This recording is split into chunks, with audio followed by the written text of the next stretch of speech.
Welcome to today's live event, Green and Profitable, a real-world case study in hyperlocal lettuce farming. I'm Kelli Rodda. I'm Editorial Director of GIE Media's Horticulture Group, and we are so pleased that you are here today. I have a couple of housekeeping things to take care of first before we jump in.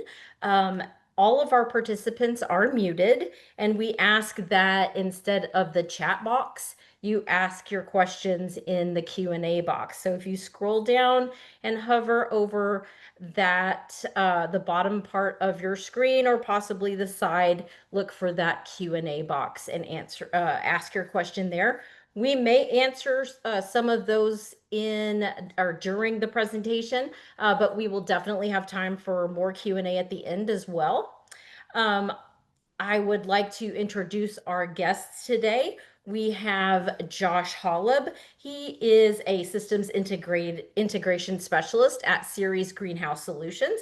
And since starting at Ceres 13 years ago, Josh has created the commercial greenhouse division, helped design the Ceres Sun Chamber, and develop the Vesta Kit House, bringing more than a decade of experience in design, construction, and cultivation. Welcome, Josh.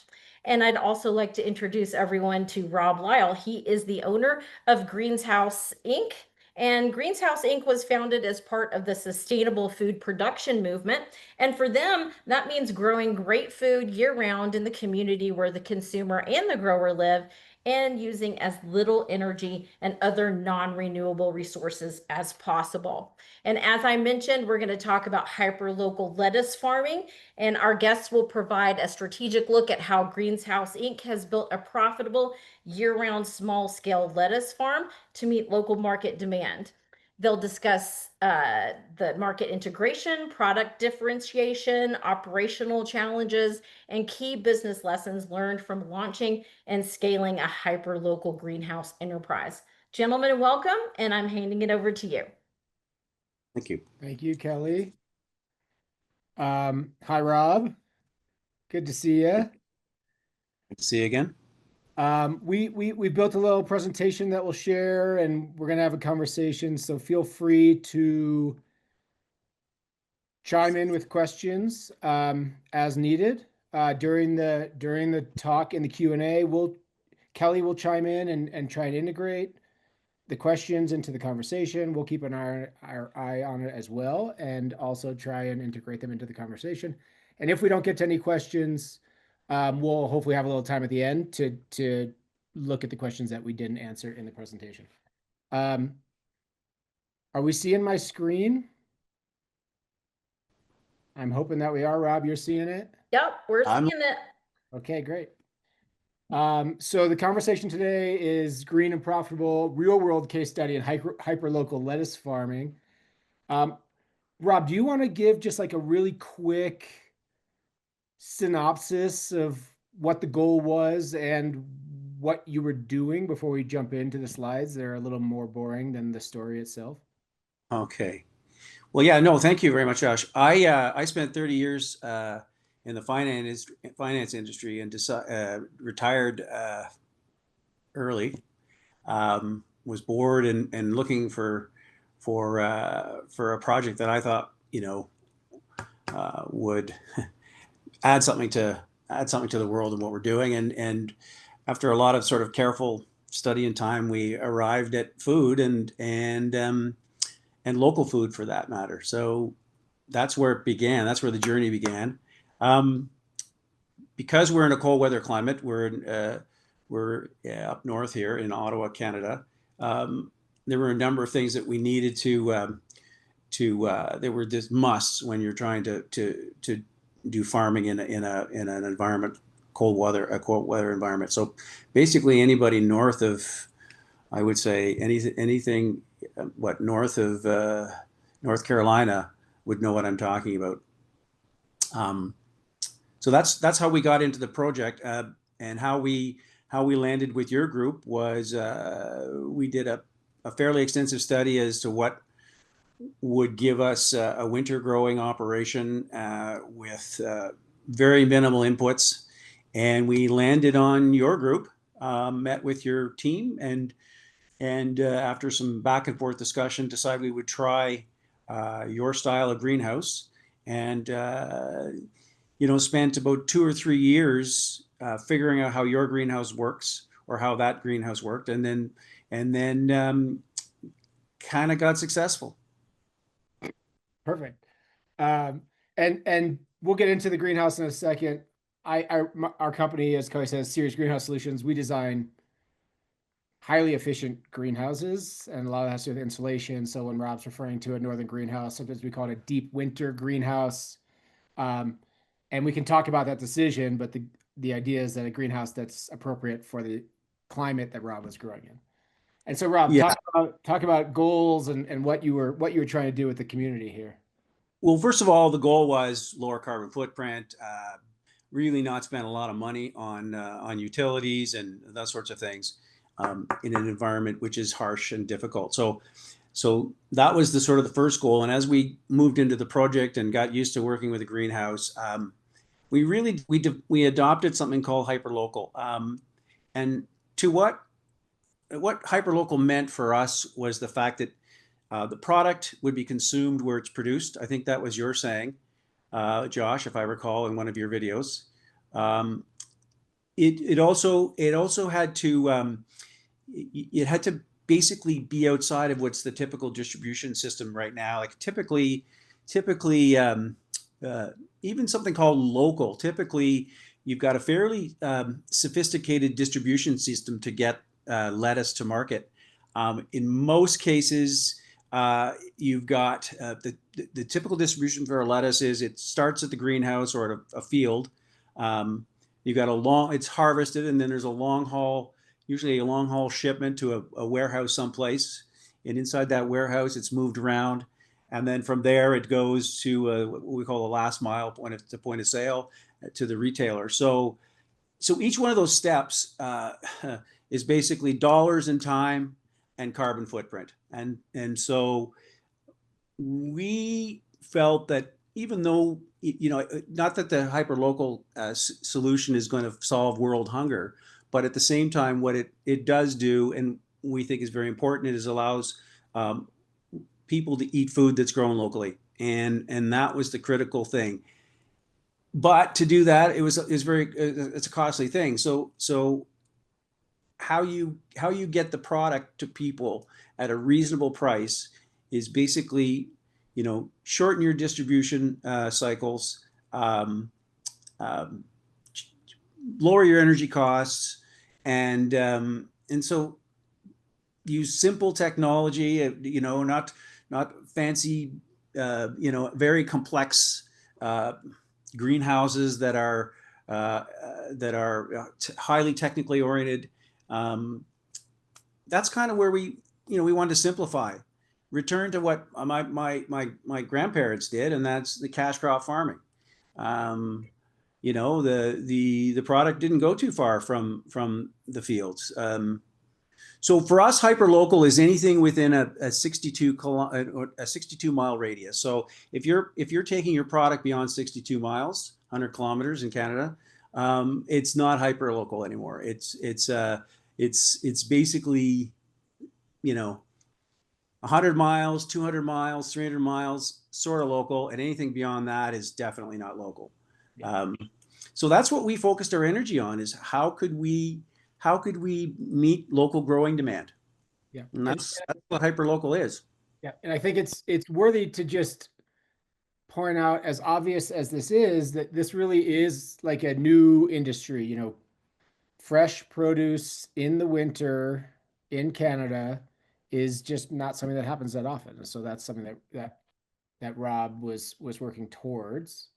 Yeah, and interestingly enough, you have to train your consumer, because the consumer is so used to not having it that one of your initial hurdles is seeing is believing. They say, wait a minute now, what? It's actually local here. So that was a couple of years, first couple of years, trying to convince the consumer that, wait, you do have this available to you locally. Yeah, and we'll get into what it looked like and how Rob presented it to clients and everything else. I think where we decided to really start the conversation is like, what does it cost to get into something like this because we can talk about all the nice stuff later, but there's some reality here when you want to get going.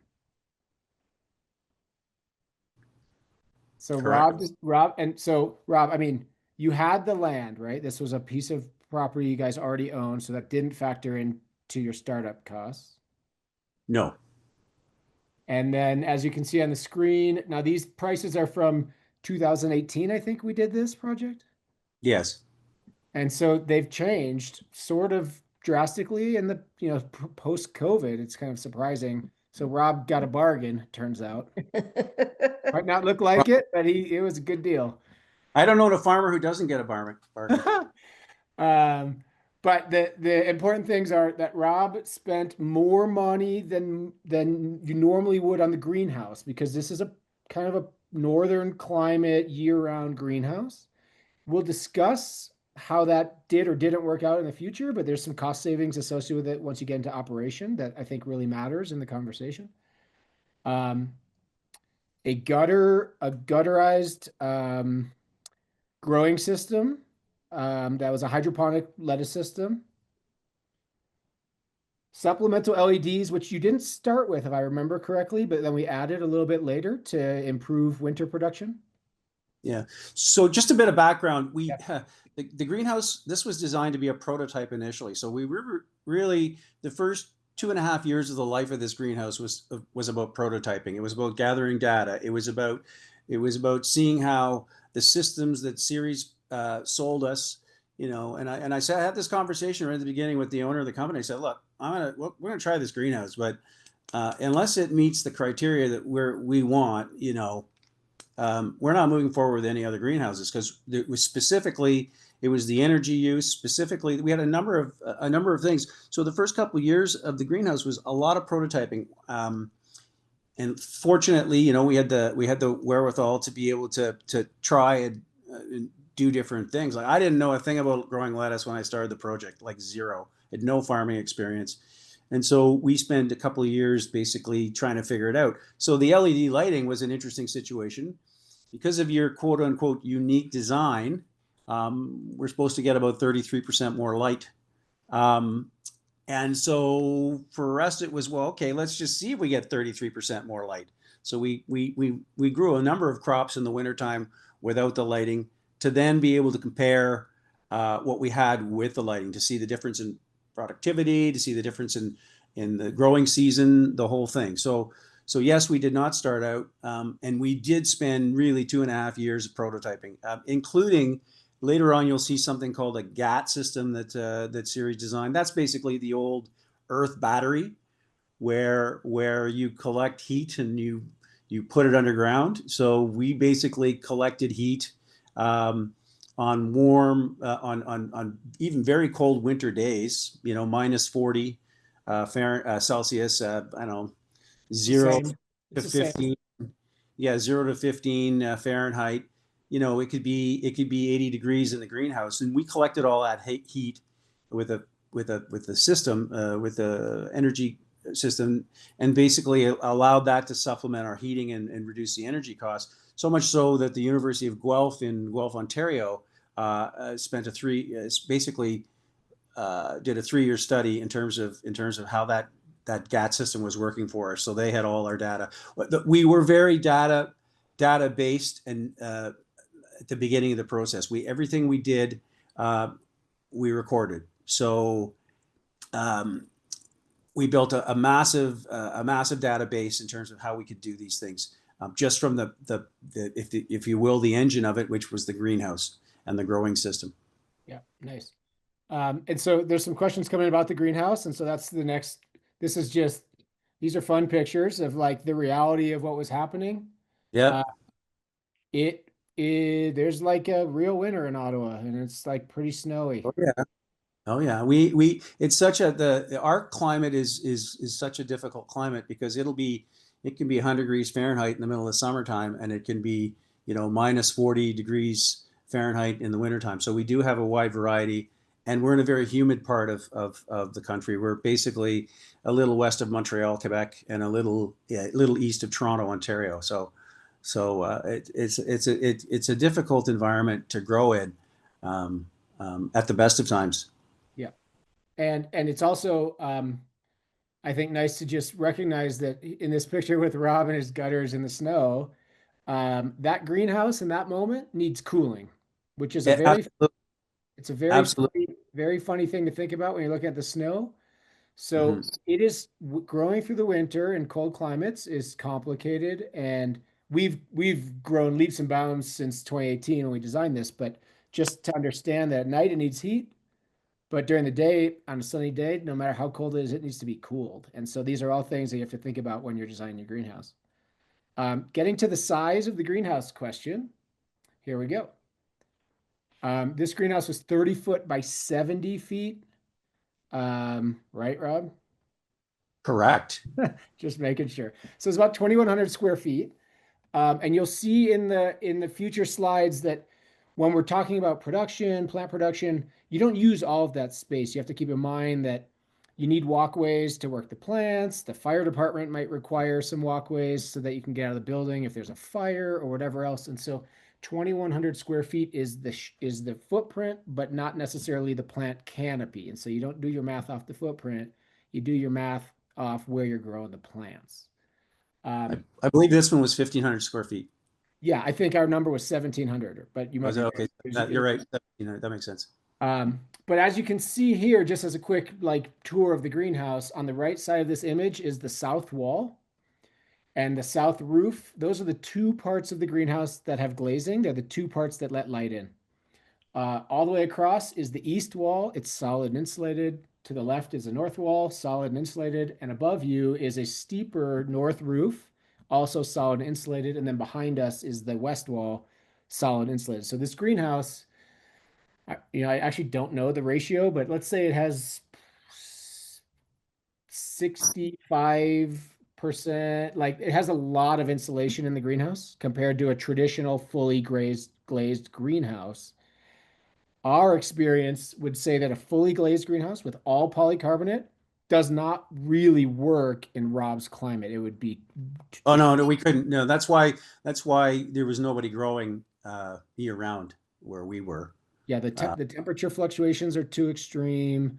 Dealing with condensation is overwhelming for both the people and the plants. It just it doesn't work. Yeah, I mean that north wall, which is the wall to the left, and the solid wall to the left.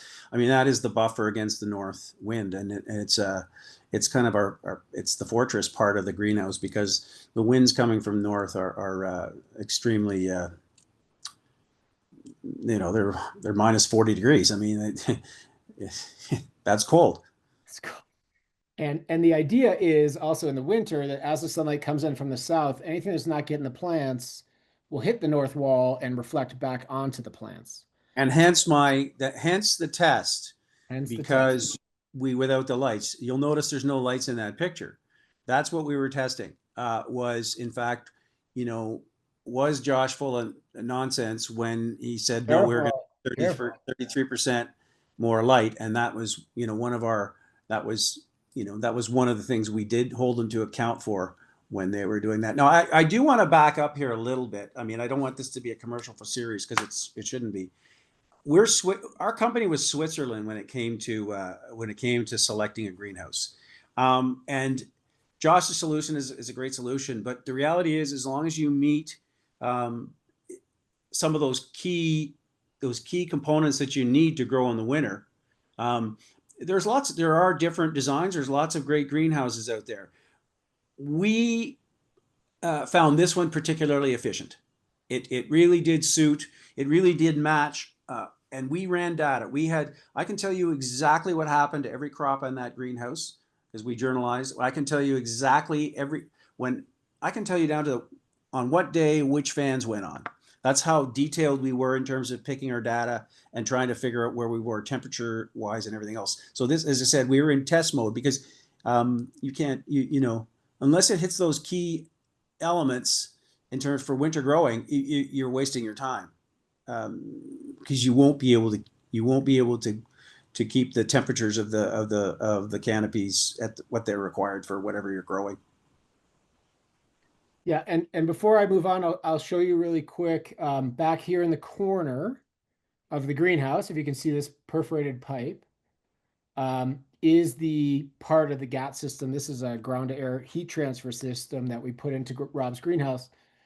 The idea being on the sunny days in the winter when it's warm in the greenhouse and we need to cool, we can just push that air underground and heat the soil, and the air actually comes back up cooler.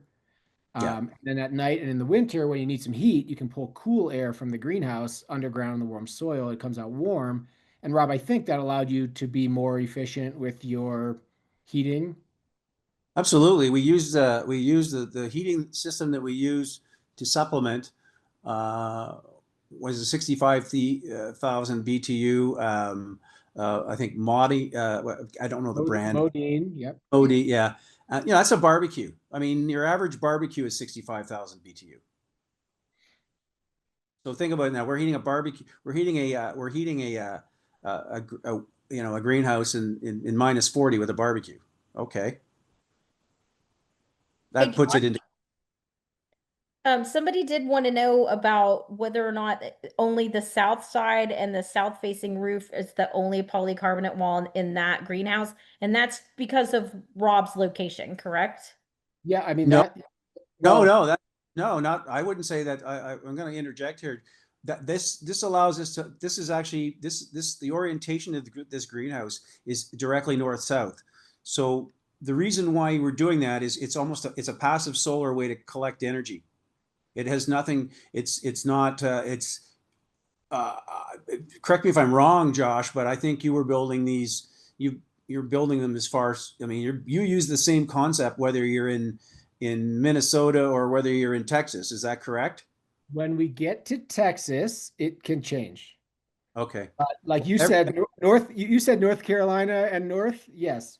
The idea is this is the south wall with polycarbonate and south roof with polycarbonate. This design, we call this offset gable, is particularly suited for northern climates. It works the best. We're Colorado based, and what we find is we have really powerful afternoon sun. The sun just hammers in Colorado, west walls. We almost always have a solid west wall. That is not to hold in heat, it's to keep out sun. But in the end, it's the same design doing the same thing, which is trying to maintain a more stable temperature within the greenhouse. So yes, this and has, the greenhouse has a solid east and west wall. yeah, and they can have glazing. Sometimes we do glazing in the east wall or partially in the east wall to let the morning sun in, depending on the climate or the client's needs. But for Rob in particular, and for our Minnesota clients, anyone up north, this works well, and it's definitely different. And so here's just a quick view. I'm sure we did this for Rob before he bought the greenhouse to try and convince him to do it. But then we have some real numbers from Rob versus what it would cost in a conventional greenhouse. Yeah, no, that's that you met your target. And the overall thing that's mostly important here is on the right side, um, predominantly heating costs, but also lighting costs. We are using significantly less. Rob was able to use significantly less heat, and like every BTU of heat you put in costs money. And this is a farming operation, and more so, this is a small farming operation, quite small, Yeah. where the margins are tight, and so everything matters. Um, so we calculate that Rob saved around 20,000 Canadian per year on utility costs. So again, as I said earlier, he spent a little bit more money on the greenhouse because the capital costs are higher for our greenhouse. It's, we would say, higher quality materials, but insulation, whatever else. But he's able to make that money up over time because Well, of this the is a greenhouse. I mean, the materials that are in this greenhouse will last you 100 years. I mean, yes, you'll replace your poly, but I want to get back to a question in there.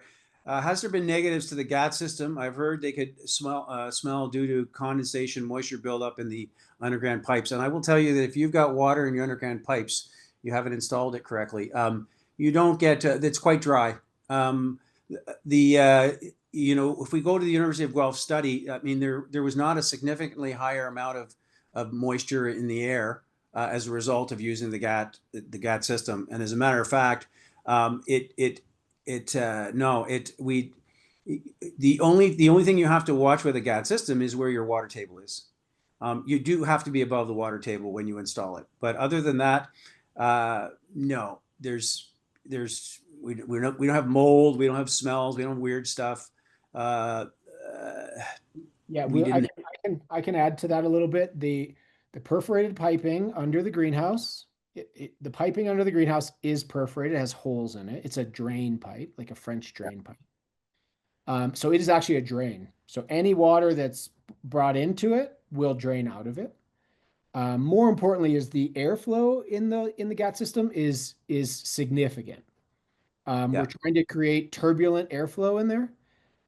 That's how we get the most heat exchange. And any water that would be in there would dry out because of the airflow and the drainage. The University of Minnesota actually did a study on the GAT system at one point, and it was reducing pathogens in the air, mold, spores, mildew. Now, I have no idea why.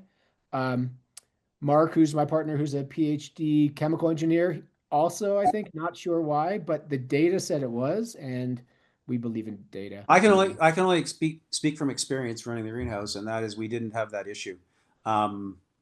It just was not.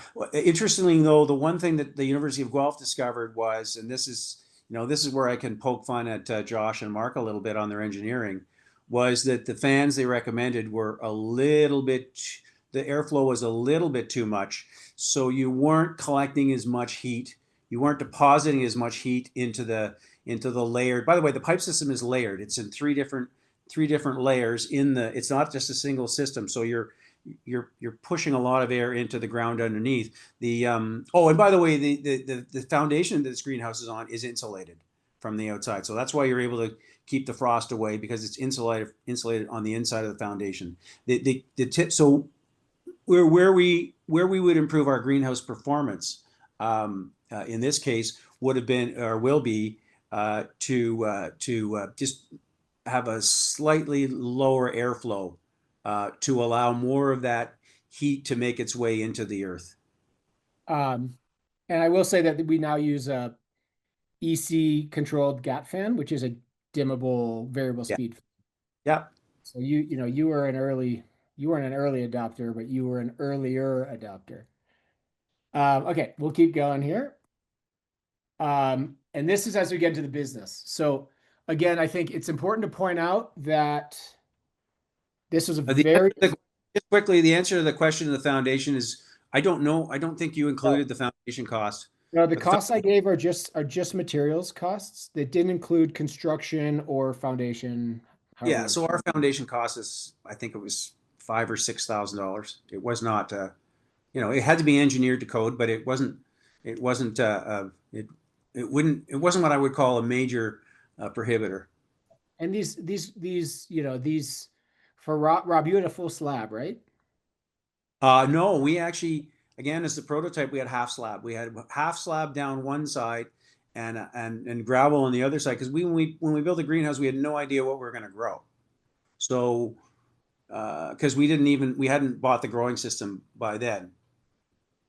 And as the greenhouse designer, the only thing we care about is that the foundation is to code, which means to frost line and a little bit below, and that then it's insulated, and that separates whatever is happening outside, truly whatever is happening outside, from what we create on the inside. And that's the important part. Well, the building inspector here certainly was concerned at the foundation. Because people forget that when you're putting a building on a foundation, and people also forget that this is an engineered building. I mean, you get wind shears; they have to be snow rated and snow load rated, and so it's not just throwing up a hoop house. I mean, these have to meet not just generally accepted engineering principles. They also have to meet local code. Rob, as we get into the business thing, a question just came up: is there a head house? And the answer is no. This greenhouse did not have a head house. We often design the owner's decision because he only wanted to spend so much money. But typically, we operated as we got the business really going. You can't function without a head house. Yeah, and we'll show. We'll have a kind of a slide of that later. But the head house is often designed in. Rob, just real quick, you did your seed starts and everything else in the greenhouse? Correct. So I would recommend, knowing what I know now, is that propagation be done in a separate location, so you can do that in your head house. And because what did happen is that if we did had a crop contamination, it always worked its way into propagation because we just did it inside the greenhouse. So again, a lot of those sorts of things were just a result of our early, first of all, lack of knowledge when I started, And and we'll get second of there, all, and we'll get there too. so Okay. And so we'll show some data, and what you'll see is, as Rob's been saying, that it was an experiment. There was a big learning curve in the beginning, and then maybe around year 3 was when it was like, this is what a business could, should yeah. look like. Well, by that we also we talk about we'll talk about integrating the local market and how we placed our product placement and how we designed the brand. I mean, a lot of that stuff wasn't in place either. I mean, it took us, even developing our packaging was a 2.5 year exploit, because our rule was no single use plastic comes out of the greenhouse. So we had no single use plastic, um, uh, you know, from the greenhouse or on the grocer's floor. Okay, so before we get into packaging, which we will, um, this is so Rob gave us data from 2021 to 2023, and then the business ended in middle, early 2024. So Yes. we have data from that, and then everything in green is extrapolated, and that's like we kind of made it up based on the trends that were happening. Mm-hmm. Just so everyone's clear. Um, And the business ended. The business ended because I got cancer. That's basically what happened. And my wife said to shut it down. And the family wanted their money in terms of the land and everything. So there was a whole other idea. But before that happened, before that event happened, we had actually worked with you folks to develop, I think it was a 60,000 square foot operation. So we well, were pretty much committed to a large expansion. And then, of course, life got in the way. yeah. And we'll get there. We'll talk about what expansion would it look like.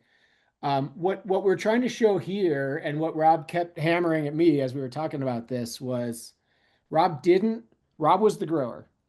This farmer Rob we're talking to here. Yeah. And the reality of Rob's experience was Rob was not a farmer. Rob was a finance guy. Mm-hmm. Came who around 2023 became a farmer. Yes. But he was basically, we could call this grad school in 2021, 2022. That's what I do. And this is crop loss percentages. And so, Yeah. what we were discussing was I'm embarrassed. I'm going to go off screen here. I'm so embarrassed by how crappy a grower I was. It's just disgusting. I can't even look at those numbers. um, the takeaway was, Rob, what was when you look at the graph, your takeaway was, My takeaway is, if you get serious about it and you're able to build your business, it really is worth it having to hire a grower of whatever you're growing, you know, grower slash farm, somebody who basically can focus on the growing, because you lose so much revenue uh, that you could easily make up if you just had. I mean, yeah, it was, it was not a pleasant experience. I'm not used to failing at much in life, and this was a humbling experience. and so this graph just shows the red line is kind of Rob's reality net income trend line. That's the money that was left over at the end of the year. Yeah, And there were some years that are below 0%. I mean, that's just, starting farming. Um, and then if you look at the yellow line, you'll see that as he started actually selling his crop, revenue was decent, and, had the losses gotten less and more consistent, you usually gain efficiency over time. And so there's, a real possibility to be making money even in a 1,700 square foot plant canopy greenhouse, absolutely, which is absolutely. which is incredibly small. Like Hmm. all we hear now is ag is it's just consolidating and all about scale. And this isn't we'll talk about a use case for Rob's specific model, like the best ways to plug this in, but just it's important to see some realities of being a new farmer, because it's Hmm. a farmer. You also don't get vacations. I don't know if you were taking vacations, Rob, but Surprisingly, not taking a lot of vacations, but you're not spending 9 hours a day in the greenhouse. So you do. I mean, there is a flexibility there. yeah. I mean, any farmer will tell you that there are flexible. I mean, they don't spend, 10 hours a day, every day, 365 days a year, you know, on a tractor. There's a lot of other things that happen and take place. So you can actually, when you get really good at it, you can be fairly efficient. You don't, I mean, I actually took Sunday off, which is unbelievable. Great. Um, um, Okay, so some numbers. You saw the graph. Here's some numbers. And this is off Rob's data. And Rob, I think you should probably speak to the head of lettuce is really based on the system that you choose. So like you'll see when we were working on expansion with Rob, we were using a Dutch system of gutters, but basically we can tell you that at full production, assuming 7% loss, you're going to be producing 12,500 head of lettuce a day. We know that. That's just like well, that was our upgrade, not we'll this. get there. That's the expansion module. But the idea is in the appropriate environment, lettuce is a whatever 28 day, like we know all that stuff. That's not the main. 50 days. The the but your wholesale price, Rob, do you want to speak to your wholesale price some? Absolutely. So one of the things that you have to do is you have to match what your grocers are willing to pay, and we were able to negotiate what we thought was a pretty good wholesale price, um, given the fact that we were dealing with a very very large grocery store chain. I think it's Canada's largest. I think they're in the multi billions and billions of dollars of revenue every year. So they're quite demanding in terms of they're very good negotiators. Let's put it that way. But so we basically matched whatever their wholesaling pricing and some of their big greenhouses or some of their larger suppliers did. And the idea was that, well, um, because we don't have the same costs as some producers or even anyway, because we don't have the same costs, we could actually supply it locally at the same price as their as the people they were buying from these large produce warehouses. And we could do it because of all those other cost savings. I mean, the basic price of producing a lettuce is pretty much the same anywhere. It's then you tack on distribution, you tack on it. There's all kinds of different things you end up tacking on. So we basically, if you will, were able to be profitable, but we stole margin in terms of, we were able to basically because we didn't have high distribution costs. I mean, we didn't have a lot of other things that our competitors had. And because we were hyper local, we were just local. I mean, there's my delivery van right there. My Mazda CX-5, which was actually my wife's. And so finally she got fed up and said, go get your own one.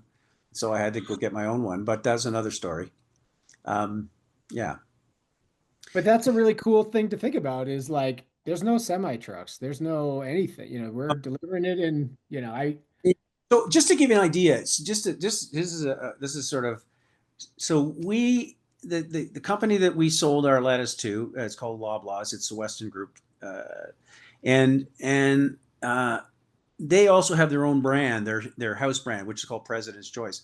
So they have a lettuce which is similar to ours, being produced in Coaldale, Alberta, which is 3,000 kilometers from where I was selling my lettuce. So for a lettuce to get from Coaldale, Alberta, to the grocery store that I was selling it, and I'm giving that's a direct route. That's not even talking about going to the warehouse and everything else. So that the semi trailer left the greenhouse and traveled 3,023 kilometers to get to, I don't know how many miles that is. I don't know, 1,700 miles to get to the shelf where my lettuce was also being sold directly beside their lettuce.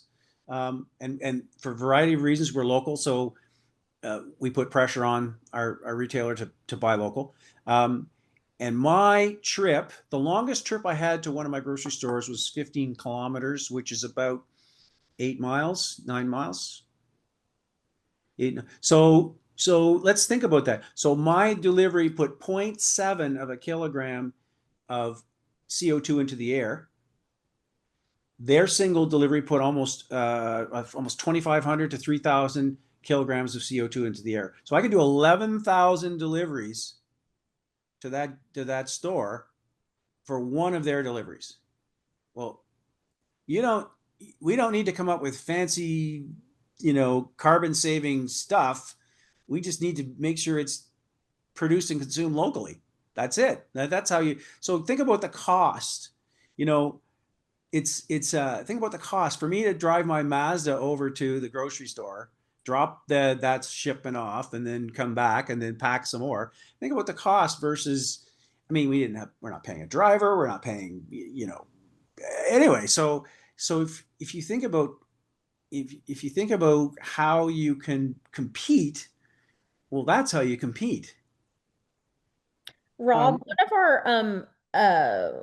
of our attendees would like to know if your large grocery customers required you to be Canada GAP certified. So Nope. let's preface it. GAP is good agricultural practices, I'm Thanks, assuming. Josh. Yeah. So what happens is in most situations, the franchisee in this case of these grocery stores is looking for local production. It turns out that they inspect, they're so close, they came and inspect our greenhouse. They look at our greenhouse and they go, yep, we're happy with what you're doing here.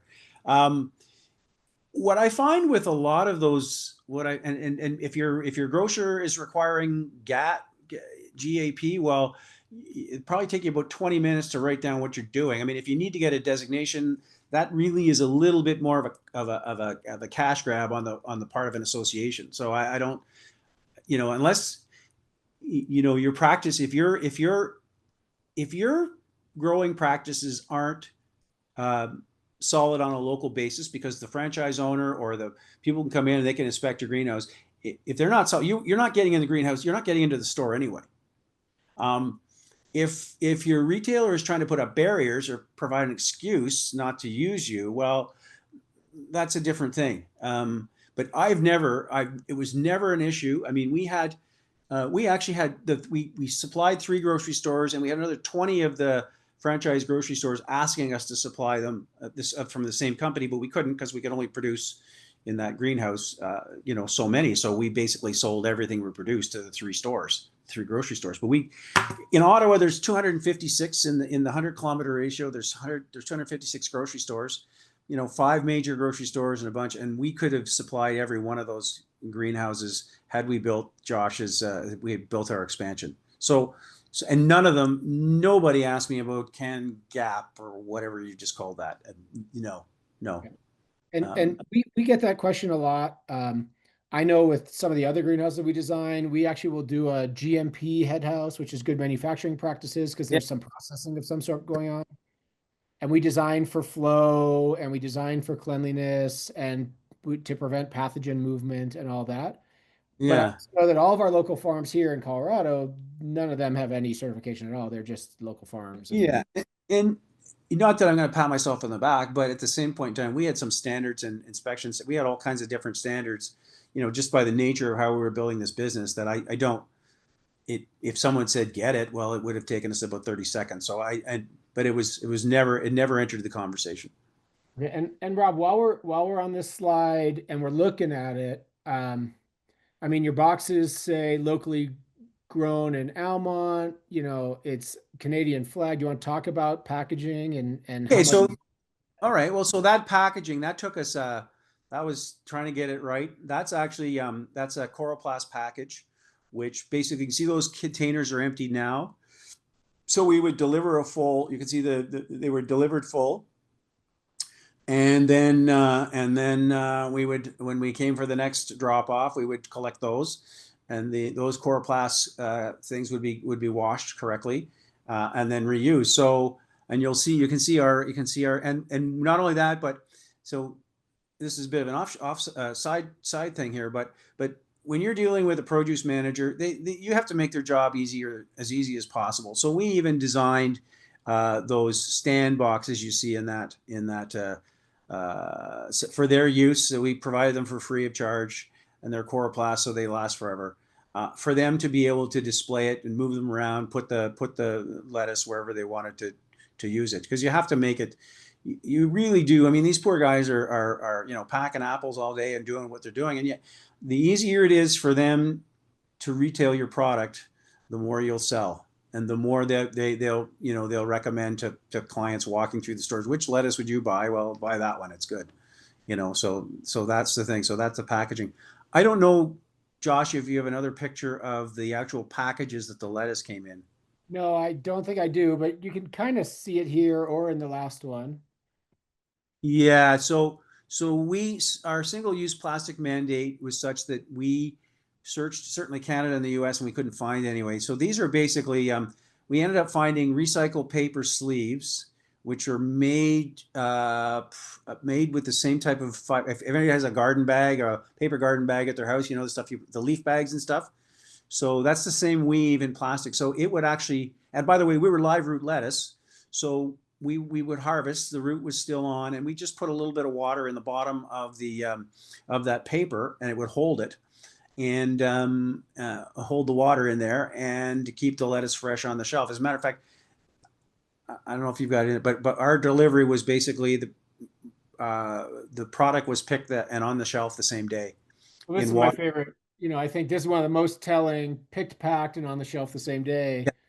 Is a story that, if you do this type of farming, you get to tell that no one else gets to tell, and it's well, nobody else is doing it, and so we built the brand on that.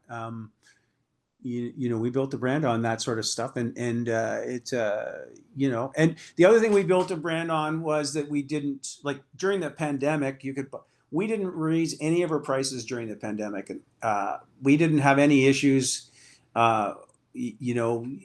During the height of the pandemic, what is it? Some people were paying like $8-9 for a lettuce. I don't know what it was in the U.S., but I'm sure it was a similar price pressure. But we didn't raise our prices, and we didn't do that, and that meant we were selling more. So I just want to make sure Alistair got his question answered about the paper bags. He had asked, you did answer his question about picking up the empty packaging from the grocery stores, and then he had a specific question about the paper bags, if those were lined, and I think you No, covered that. there was no lining in those paper bags. There was no wax or any other plastics in it. It's just paper's like a material. It's a weave like anything else, and so if the paper is woven correctly, it will hold water for a certain amount of time. In this case, our one test was we put a liter and we put 150 milliliters of water, about 3/4 of a cup, in one of the sleeves, and just left it in a very humid greenhouse for 3 weeks to see if it would leak, and it didn't. So that was interesting. But the only bad part about it is they're not available in the U.S. and Canada. So we actually imported these from Germany. And so let me give you a little story about pandemic as well. So the bags cost us 9 cents Canadian a bag, and it cost us 25 cents Canadian a bag to ship by FedEx from Germany. Because at that time, FedEx was basically, you're in the middle of a pandemic, and your shipping costs were just insane, because they had everybody by the tail, if you will. And plus we also practiced what we call, for cash flow purposes, just in time. So we didn't buy 3 pallets of these things. We would buy a supply for about 2 months and keep bringing it in. So that did add to the cost of the bags through shipping and everything else. But as I said, as we move forward into our expansion, we would have been certainly had the benefit of being able to buy in larger quantities. But okay, so let's start easing into that. But before we get to the expansion, this is still the same single greenhouse that we were talking about. We don't have 25, 26, 27, 28. We put it here. We were going to estimate a lot of things and decided it wasn't worthwhile, because this is a real life scenario that we're talking about. So we didn't want to make it up. But there's some notes here about the reality of this, and it's that Rob wasn't paying himself, other than if the company made profit. I assume that that profit was going to your wife, right? For renting the Mazda. But Rob wasn't paying himself, and he had plant loss in those first few years. And so you look at the 1 year that was really happening in the greenhouse, and it's $15,000 of net profit. And so again, there was, and I'll go back to it real quick so you can see it. In 2023, there's still room to grow. That was still at 36% plant loss. But there's also some reality to how much a small greenhouse operation can produce. And So that lead us into where's your next slide? No, I don't know what that means. That's a lot of slide. What's the next slide? this is the future greenhouse. Okay, yeah, who cares? This So is the let's future greenhouse. going because we're going to miss some key points here. If further in your presentation, I think you talk a little bit about. Can we move ahead a little bit, Josh? Oh, at the end, Rob, we're close. Yeah. Let's just 10 do to this. 4. We're at 10 to 4, and so I do want to talk a little bit about. I do want to talk about sort of how you get. It's not just about the greenhouse and the product, but it's also building the brand. One of the key things, and it's building the brand, and the other one is operating a farm. Instead of in the northern climate, you're operating a farm for 7 months of the year. You're working your tail off, and by the time you're done, oh, there's the packaging. There's your packaging, Josh. By the time you're done, you're cooked. You have to take the winter off because you've got no. So what we're finding is you've got these great infrastructures in place. You've got these great growers that that have the brand. They've already built the brand, but they're quitting for 4 months because the weather tells them to. Well, it's work smarter. It works smarter, not harder in many situations. So one of the things that we think, or I thought was very good, and I think the farmers that I was talking to, is that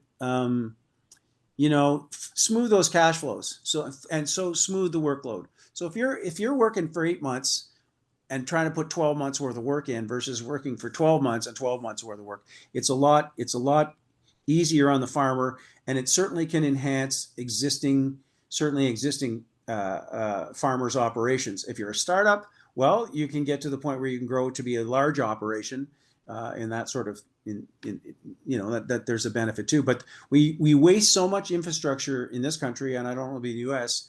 not having it's the productivity when a farmer shuts down. His annual productivity is reduced by the 4 months that he doesn't. So if he can have productivity for the 4 months, and that's really, really important about hyperlocal, is it allows you to be productive all year round. Yep. And actually, back to your vacation thing, actually, it helps it helps all kinds of different things in terms of the farming as a business. Yeah, and the other things that we talk about are like good applications for the small greenhouse. One of which is maybe landing it on an existing traditional field farm, and now True. you have a little additional income that's year round. The Absolutely. benefit of that we hear a lot is maybe that the farm manager or a few of the farm employees who you often have to let go in the winter, you can employ them year round, and that's consistency in the growing operation. Yeah. Keep people that you like employed and they stick around. So Yeah. all that stuff is beneficial. You can build a more of a traditional. I don't want to say corporate business because I don't like the terms, but you can build a more traditional year-round business. And as I said, it does allow to keep, because we don't.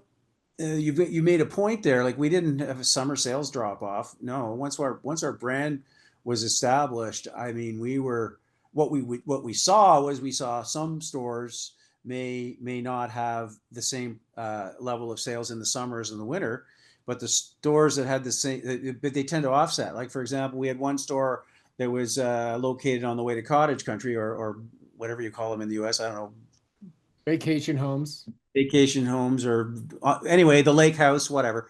And so during the summertime, their sales would just rocket because everybody driving by the grocery store would pick up their supplies.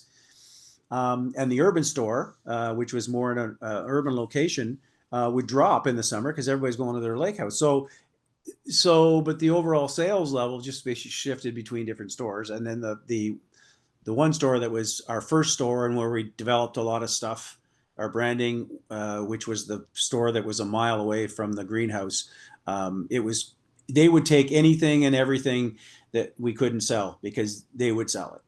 Because locally there was pride in community because we were a community brand. Yep. So this is what we were just talking about: expansion, keeping farm workers. I'll go really fast. This is a 45,000 square foot lettuce layout. This is an acre of production.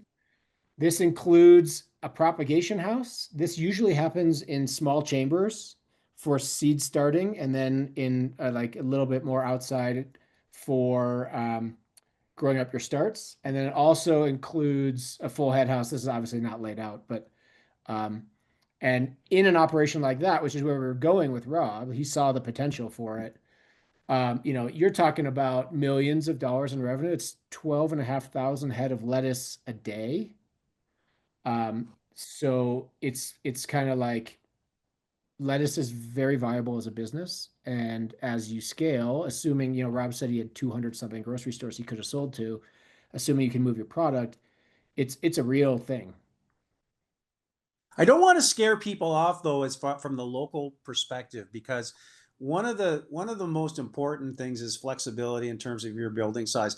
You build the greenhouse to the size of the market, and that was our whole point was, well, if we need the 40,000 square feet for Ottawa, a city of million plus, then that's what we build. But if you're in I don't know, if you're in upstate New York, in Ogdensburg or something, your greenhouse is built to the size of the market. So, and you can make, and this proved the point, a 2,000 square foot greenhouse can make you good money, or a 40,000 square foot greenhouse can make you money. The idea is to provide, because not all local is going to have a nice 500 to a million people, market running around.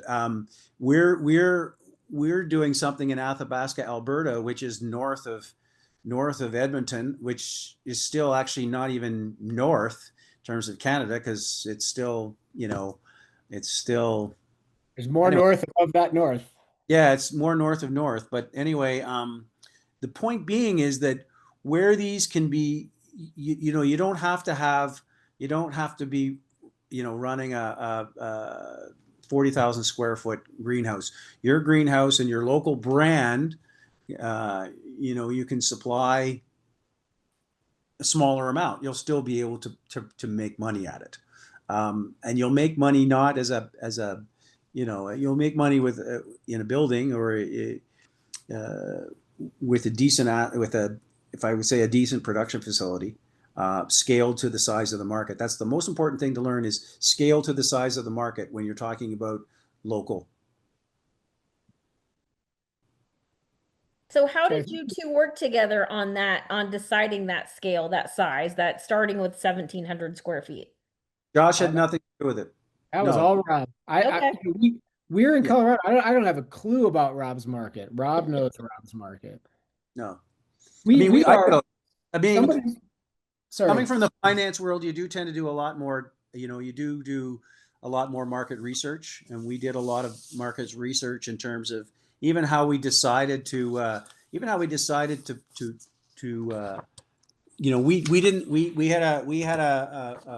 we didn't sell to restaurants. We had no desire. We think foods are right, not a privilege. I don't know about you, but not everybody in America or Canada can just afford to go to restaurants all the time. But they do have the right to food and at a reasonable price.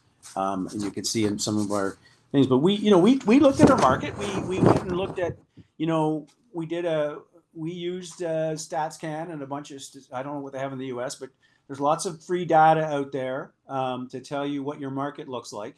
And in our case, it was interesting because I gotta find these numbers because so in our case, local food, local market, most local markets, food sales were to independent chains, 41%, 41.9%, when direct to consumer 38.8. So, direct to consumer is the stand or the the CSA or whatever they call the farm, the farm month, the Yes. weekly package.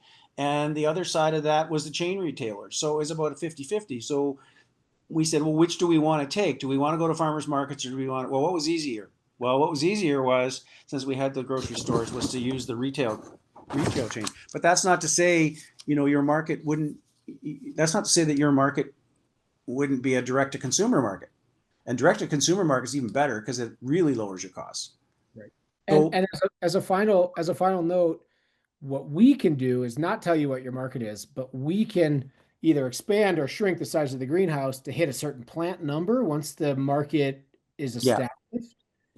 And so if Rob had come and said, I need 10,000 plants, we would have designed for 10,000 plants. Yeah, or whatever crop. Like we picked lettuce in the end because it was just an easy way to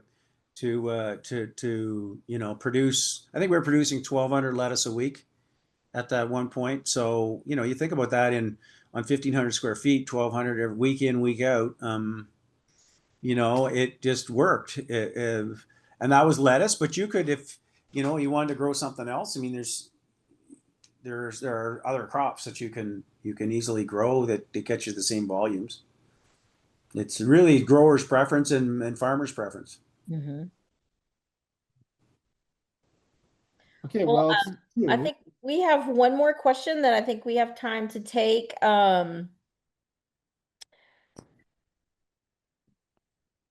One of our attendees would like to know what some of the challenges you faced in terms of production, whether it was climate, nutrition, pests, things like that. Or all of the above. Right? Like, I'm sorry, but it's all of the above. Climate, the greenhouse made it easier. In our climate, pests are, I don't care whether you're controlled environmental agriculture or not, pests are pests and they will be there.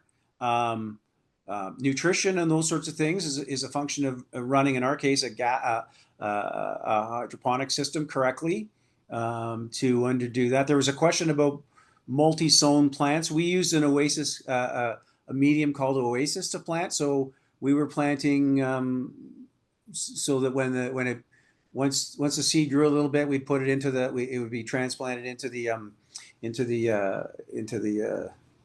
growing system. I mean, growing itself it's not easy, and just when you think you've got your bugs under control, something else happens. You have a growing system failure. You have a power outage which you weren't expecting, or your generator didn't come on, or that's what's going to happen. There's no, it's not smooth sailing. It as in anything in life. Yeah. So the biggest challenge, I think, really is also maintaining consistency. Mm-hmm. Your consumer expects a lettuce to look the same every week. Well, sometimes your lettuces don't look the same every week. So you have to develop certain standards with respect to quantity, sizes, and everything else like that, so that you're meeting a client expectation as well. Mm-hmm. But Well, I wanted to let the people know who have come in with some last minute questions that our panelists will be able to contact you directly and answer some of those questions. Any closing thoughts now that we've gone a few minutes over?